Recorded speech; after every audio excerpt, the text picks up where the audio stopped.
बारिश और आंधी है, तुम लोग घबराना मत, माँ यही पास में है। माँ, हमें बहुत भूख लगी है। डरो मत बच्चों, दरवाजा अंदर से बंद रखना, कोई भी आए तो खोलना मत। लेकिन माँ, अगर दरवाजे पर कोई आवाज़ देगा तो हम कैसे पहचानेंगे कि आप हो? अरे मेरे लालो, मैं आऊंगी तो एक प्यारा सा गीत गाऊंगी। मेरे बच्चों दरवाजा खोलो, माँ तुम्हारे लिए दाना ले आई। बरसती बूंदे डरना मत तुम, माँ की गोदी में दुनिया समाई। मीठे दाने प्यार के गाने, संग संग खुशियाँ भी लाई। मेरे बच्चों दरवाज़ा खोलो, मम्मा है आई, मम्मा है आई। रानो अपने भीगे पंखों को झटकती हुई नदी किनारे पहुंची। वह बीज और कीड़े ढूंढ रही थी, लेकिन बारिश ने सब बहा दिया था। हाय, अब बच्चों को क्या खिलाऊं? अचानक उसकी नज़र नदी किनारे पड़ी एक सुनहरी मछली पर गई। वह उथले पानी में फंसी हुई थी और तड़प रही थी। कृपा, कोई तो मेरी मदद करो। मैं इसे अकेला छोड़ दूं तो मर जाएगी, इसे बचाना ही ठीक है। रानो ने अपने छोटे छोटे पंखों से पानी छीटा और मछली को धीरे धीरे गहरे पानी में धकेल दिया। धन्यवाद रानो, तुमने मेरी जान बचाई। मैं साधारण मछली नहीं बल्कि जादुई मछली हूँ। तुम्हारी भलाई का फल तुम्हें जरूर मिलेगा। जादुई मछली? मैं तो बस दया से तुम्हारी मदद कर रही थी। यही तुम्हारी नेकी है। मैं तुम्हें एक तोहफा देती हूँ, ये जादुई दर्पण। इसमें हमेशा सच दिखाई देगा। रानो दर्पण लेकर घर पहुंची। उसने बच्चों को खाना न मिलने की बात बताई, लेकिन उन्हें उम्मीद भी दी। बच्चों, भगवान किसी न किसी तरह हमारी मदद जरूर करेगा। पास ही कालू कौवा और भुल्ला चील बैठे थे। उन्होंने रानो को दर्पण संभालते हुए देख लिया। भुल्ले, ये दर्पण तो खास लगता है, जरूर कोई जादू है। हाँ, अगर ये हमारे हाथ लग जाए तो हम पूरे जंगल पर राज करेंगे और रानो जैसी गरीब चिड़िया कभी इसकी असली ताकत को समझ भी नहीं पाएगी। चल, आज ही इसे चुरा लेते हैं। रात ढलते ही दोनों चुपके से रानो के घर की ओर बढ़े। तू ऊपर से नजर रख, मैं अंदर जाकर दर्पण उठा लूंगा। लेकिन जैसे ही कालू अंदर घुसने की कोशिश करता है, रानो के बच्चे जाग जाते हैं। माँ, माँ, कोई हमारे घर में घुस रहा है। रानो फट से अपने पंख फैलाकर कालू के सामने खड़ी हो गई। वो जोर से बोली, कालू, रात के अंधेरे में चोरी करते शर्म नहीं आई? कालू डर गया और जल्दी से भाग खड़ा हुआ। पहली कोशिश नाकाम होने के बाद कालू और भुल्ला फिर मिले। तेरे कारण सब गड़बड़ हो गया। अगर बच्चे नहीं जागते तो दर्पण हमारे हाथ में होता। ठीक है, अब हमें चालाकी करनी होगी। उसके घर की रेकी करनी होगी। वो कब दाना लेने जाती हैं, हम तभी वो जादुई शीशा चुरा लेंगे। कालू कौवा और भुल्ला चील रानो के घर के पास एक ऊंचे पेड़ पर छिपकर बैठे थे। वे बड़ी ध्यान से देख रहे थे कि रानो अपने बच्चों को कैसे समझाती है और दरवाजा कैसे बंद कर जाती है। देख भुल्ले, रानो जब दाना लेने जाती है तो बच्चों को गाना सुनाकर पहचान का निशान देती है, तभी बच्चे दरवाजा खोलते हैं। ओहो, तो राज यही है। अगर हम भी वही गाना गाएं तो बच्चे हमें माँ समझकर दरवाजा खोल देंगे। दोपहर को जब रानो दाना लेने घर से निकली, कालू धीरे धीरे घर के पास आया। उसने अपनी आवाज मीठी बनाने की कोशिश की और गाना गाने लगा। मेरे बच्चों, दरवाजा खोलो, मम्मा आई है, मम्मा आई है, थक के आई, दाना लाई। मेरे लालो, दरवाजा खोलो। अंदर बैठे बच्चों ने आवाज सुनी और दरवाजे के पास आ गए। वे थोड़े असमंजस में थे। ये आवाज तो माँ जैसी लग रही है। हाँ, लेकिन गाने में कुछ अजीब सा है। माँ की आवाज इतनी भारी तो नहीं होती। बच्चे दरवाजा खोलने ही वाले थे कि लेकिन तभी रानो समय पर आ गई। उसे देख कालू और चील वहाँ से भाग खड़े हुए। कालू, कितनी भी चालाकी कर लो, माँ और बच्चों का रिश्ता तुम कभी नहीं तोड़ सकते। 2 बार असफल होने के बाद कालू और भुल्ला ने तीसरी चाल चली। अब उन्होंने चोरी की कोशिश नहीं की, बल्कि पूरे जंगल में झूठ फैलाना शुरू कर दिया।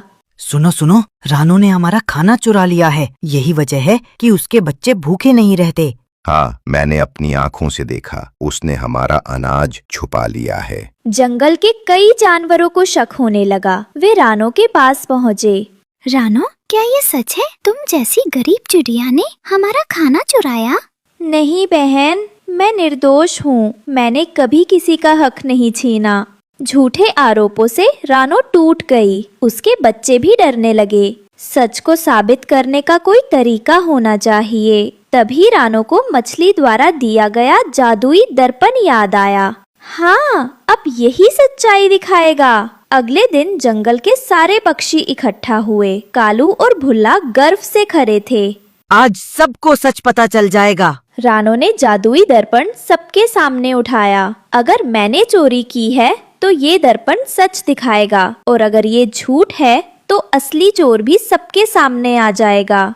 दर्पण में दृश्य बदलने लगे। सबने साफ देखा कि कालू और भुल्ला ही झूठ बोल रहे थे और रानो बेगुनाह थी। कालू, तुमने झूठ बोलकर हमें बहकाया। भुल्ले, तुम्हें शर्म आनी चाहिए। उल्लू सरदार ने कालू और भुल्ला को जंगल से दूर जाने का आदेश सुना डाला। रानो और उसके बच्चे अब निश्चिंत और खुशहाल थे। जंगल के सब जानवर उससे प्यार करने लगे। रानो, सच्चाई की जीत हुई। याद रखो, झूठ चाहे जितना ताकतवर लगे, पर सच हमेशा चमकता है। देखा बच्चों, नेकी और सच्चाई ही सबसे बड़ा खजाना है। और इस तरह रानो चिड़िया और उसके बच्चे हमेशा के लिए सुख और सम्मान के साथ जंगल में रहने लगे। ये कहानी हमें ये सिखाती है कि झूठ चाहे कितना भी बड़ा क्यों ना हो, सच्चाई की रोशनी उसे मिटा देती है। सुबह का समय था। रानो चिड़िया अपने छोटे से पेड़ पर बैठी आसमान की ओर देख रही थी। अब ठंडी हवा जा रही है। गर्मी का मौसम आ गया है। शायद अब थोड़ा सुकून मिलेगा। उसी समय उसकी बेटी गुड़िया चिड़िया पास आकर कहती है, मम्मा, अब हम ताजे फल खाने जाएंगे ना? हाँ बेटी, जंगल के सारे पक्षी आज एक नए जंगल में जा रहे हैं। मैंने सोचा आपको भी साथ ले चलूं।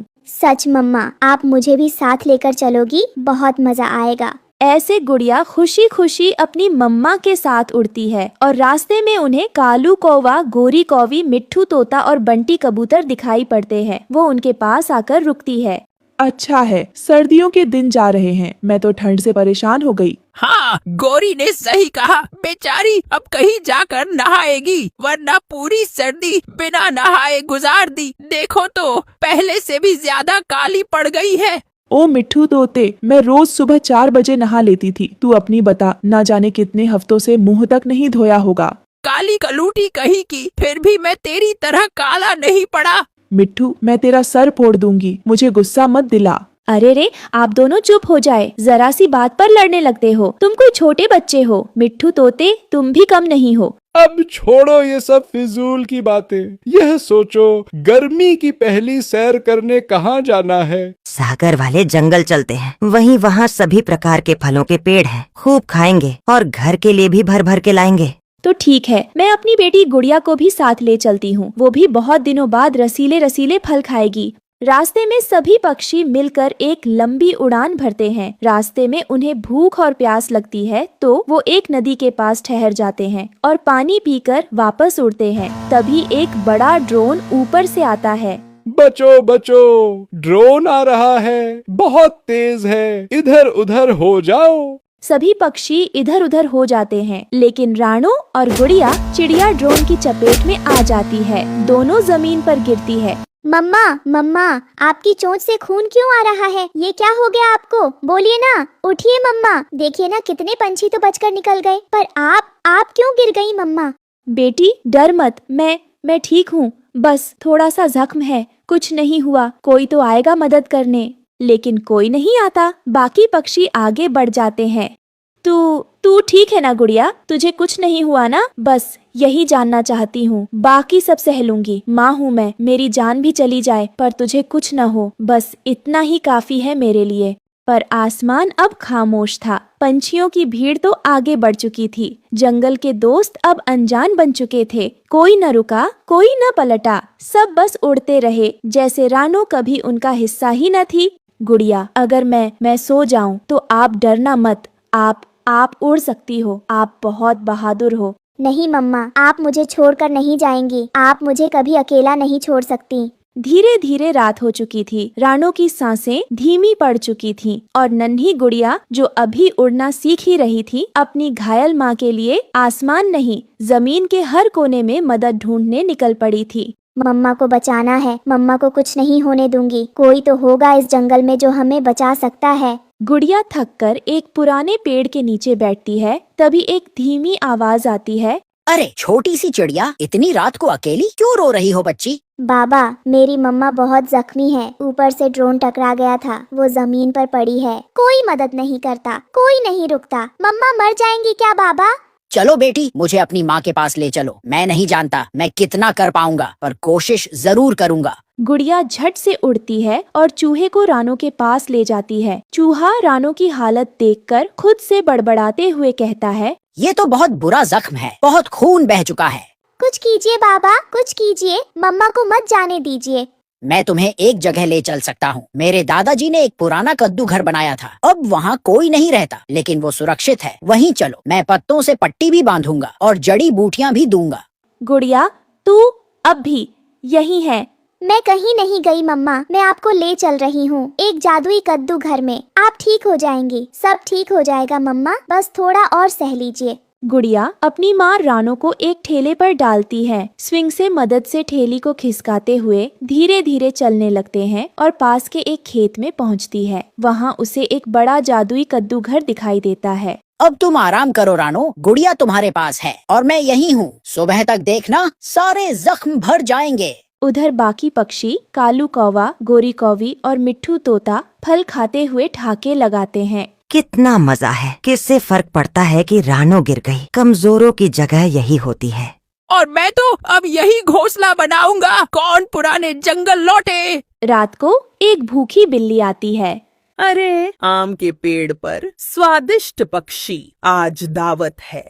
कालू और गोरी अपनी जान बचाने के लिए मिट्ठू को बिल्ली के हवाले कर देते हैं। बिल्ली जी, वो तोता हमारा नहीं है, ले जाइए उसे। बिल्ली मिट्ठू को खा जाती है। अगले दिन बिल्ली की बड़ी बहन आती है और कालू और गोरी को भी मार डालती है। सुबह होती है। रानो की तबीयत कुछ ठीक हो गई थी। गुड़िया पालक के पत्तों से खाना बनाती है। मम्मा, हम कद्दू के घर में हैं और देखो खाना भी है। अब हमें किसी की जरूरत नहीं। शाबाश मेरी बच्ची, हमें किसी को धोखा नहीं देना चाहिए, ना ही मुश्किल समय में किसी को अकेला छोड़ना चाहिए। जो दिल से अच्छा होता है उसका घर हमेशा सुरक्षित रहता है। इस कहानी से हमें सीख मिलती है कि जो सच्चा साथी होता है वही असली परिवार होता है और जो दूसरों को दुख में छोड़ देते हैं उन्हें समय जरूर सजा देता है। जंगल में एक कोने में रहती थी एक गरीब लेकिन मेहनती रानो चिड़िया। उसके पास एक छोटा सा बाग था जिसमें आम, अमरूद, जामुन और बेर के पेड़ लगे थे। वह खुद पानी देती, खाद डालती और पेड़ों से बात करती।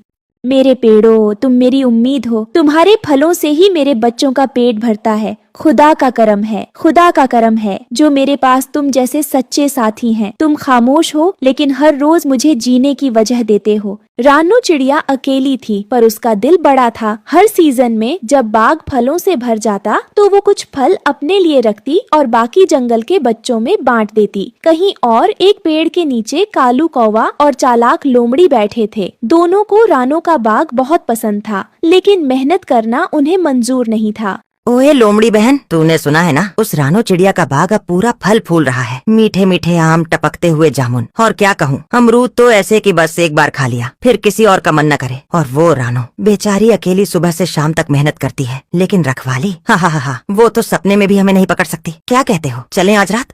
हाँ कौवे भाई, तू तो दिल की बात कह दी। सच कहूँ, मुझे तो पिछले हफ्ते से ही उस बाग पर नजर थी। वो पके हुए बेर और टपके आम, उफ, मुंह में पानी आ जाता है। और रानो चिड़िया, सीधी सादी मासूम सी जान, हमें देखकर तो उसके पर ही कांप जाएंगे। चलो आज रात उसे सबक सिखाते हैं। जंगल में रात उतर आई थी। आसमान पर चांद बादलों के पीछे से झांक रहा था और कालू और लोमड़ी धीरे धीरे बाग में घुसे। देख बहन लोमड़ी, मैं कहता था ना, आम ऐसे लटक रहे हैं जैसे खुदा ने हमारे लिए भेजे हों। और देख वो जामुन, उफ, बिल्कुल काले मोती जैसे। चुपचाप काम कर, रात जल्दी बीत जाती है। तू नीचे पकड़, मैं डालियां हिलाती हूँ। जल्दी गठरी में भर, फिर निकल लेंगे। कालू और लोमड़ी ने पेड़ों से एक एक करके सारे पके हुए फल तोड़ लिए। आमों की मीठी खुशबू ने उनके लालच को और भी बढ़ा दिया। हाँ हाँ हाँ, अब ये फल हमारे और रानो चिड़िया सवेरे रोएगी। मजा आ गया। चल भाग चल, सूरज निकलने वाला है। सुबह हुई तो रानो ने देखा कि उसके आधे फल गायब हैं। हे खुदा, ये किसने किया? सारे आम, सारे जामुन सब लूट लिए। किसने ये जुल्म किया? वहीं पास में रहता था मिट्ठू तोता अपनी बीवी मीना और 3 बच्चों के साथ। वह रानो की इज्जत करता था। रानो बहन, ये क्या हाल बना रखा है बाग का? अभी अभी मेरी मीना ने बताया कि तुम्हारे यहाँ चोरी हुई है, सच है क्या? हाँ मिट्ठू भाई, कल रात कोई सारे पके आम, जामुन, बेर सब उठा ले गया। बचा ही क्या है अब? मैंने तो बच्चों के लिए कुछ बचा कर भी रखा था, वो भी गया। अब सोचती हूँ कल से क्या खिलाऊं उन्हें। वो तो भूखे ही सो गए थे रात को। तभी मीना तोती भी आ जाती है। हम तुम्हारे साथ हैं रानो दीदी, कुछ न कुछ जरूर करेंगे। रानो बहन, देखो, बुरे वक्त में अगर अपने साथ न खड़े हो तो फिर दोस्ती का क्या मतलब? हम तुम्हें यूं अकेले दुख नहीं सहने देंगे। हम सब मिलकर कुछ करेंगे। इन चोरों को ढूंढ निकालेंगे और जब तक बाग फिर से नहीं फलता, तुम हमारे साथ रहो। मिट्ठू भाई, मीना बहन, तुम्हारा ये साथ मेरे लिए किसी नेमत से कम नहीं। शुक्रिया, दिल से शुक्रिया। मिट्ठू तोते ने एक योजना बनाई। उसने अपने बच्चों को बाग में छिपाकर चौकसी करने को कहा।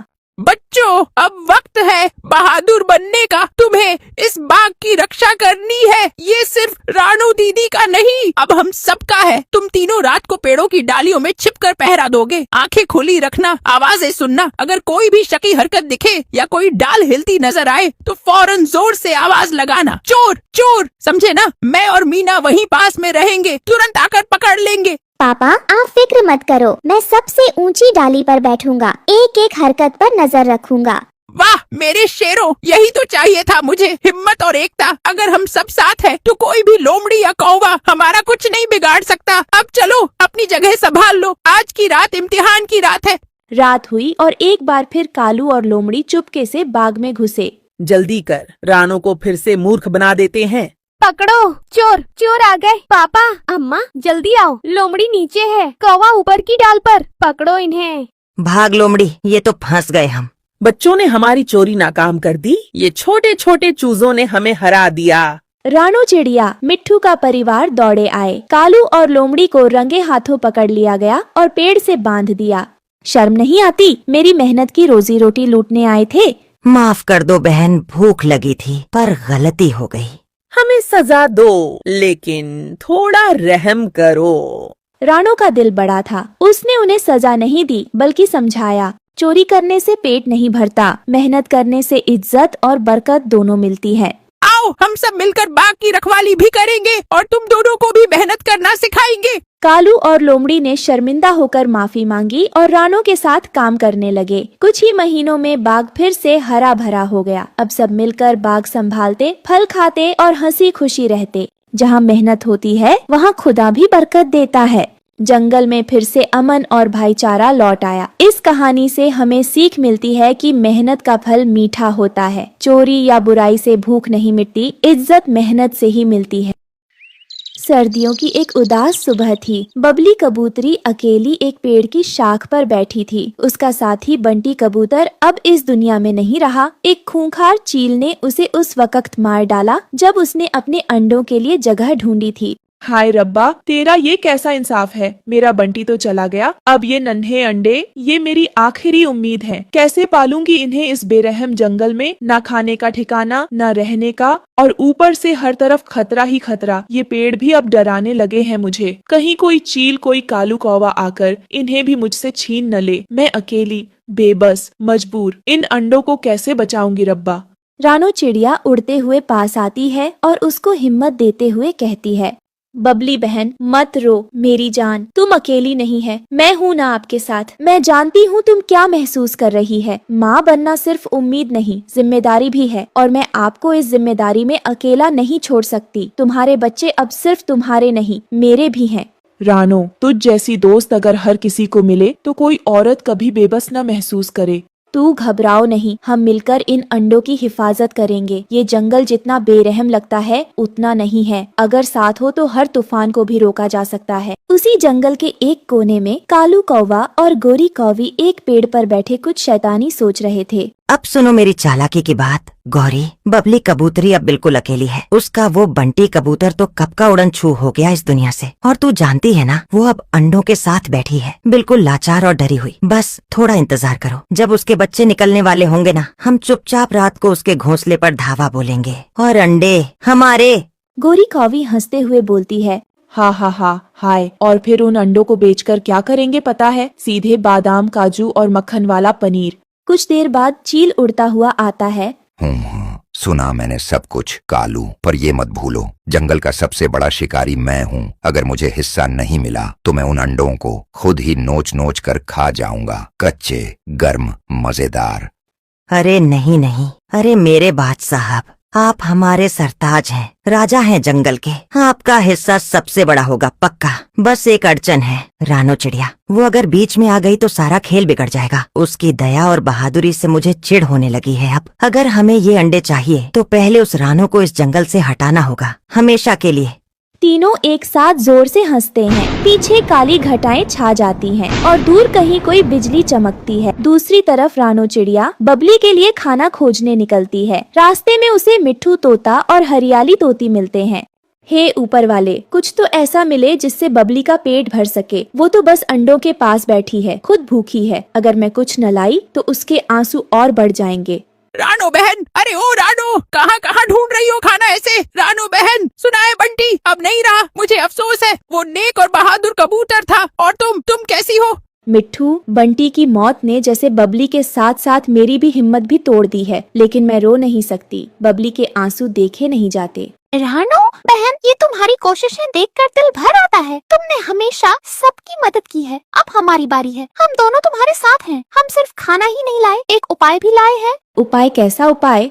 चलो उसके लिए ऐसा घर बनाते हैं जहाँ कोई कालू, कोई चील न पहुँच सके, जहाँ वो बबली अपने बच्चों के साथ महफूज रह सके। एक ऐसा घर जो इस जंगल की बुराई से दूर हो। चलो उसके लिए घर बनाते हैं जहाँ दुश्मनों की पहुँच न हो। हमें याद है, हमारी नानी बताया करती थी, नदी के उस पार एक जादुई जलपरी रहती है जो जरूरतमंदों को मदद करती है। अगर वो हमें मिल जाए तो शायद वो बबली के लिए कुछ कर दे। तो चलो हम चलेंगे उस परी के पास। जैसे ही तीनों नदी के किनारे पहुँचते हैं, यहीं कहीं रहती थी वो जलपरी। मेरी नानी कहती थी, जब कोई सच्चे दिल से बुलाता है तो वो जरूर आती है।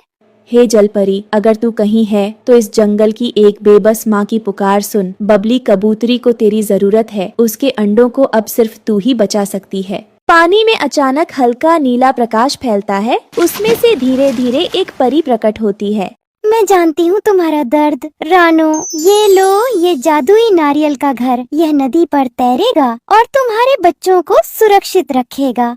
आपने तो जैसे आसमान से रहमत बरसाई। शुक्रिया परी माँ। हरियाली और रानो मिलकर बबली को नदी किनारे लाते हैं। परी के दिए नारियल घर में अंदर जाते हैं। ये तो किसी सपने जैसा है। मेरा घर तैरता हुआ, अब मेरे बच्चों को कोई नहीं छू सकता। बिल्कुल, जब तक मैं जिंदा हूँ तुझ पर आँच नहीं आने दूंगी। रात का समय कालू, गोरी और चील ने हमला कर दिया। बाहर आओ, अंडे दो। ये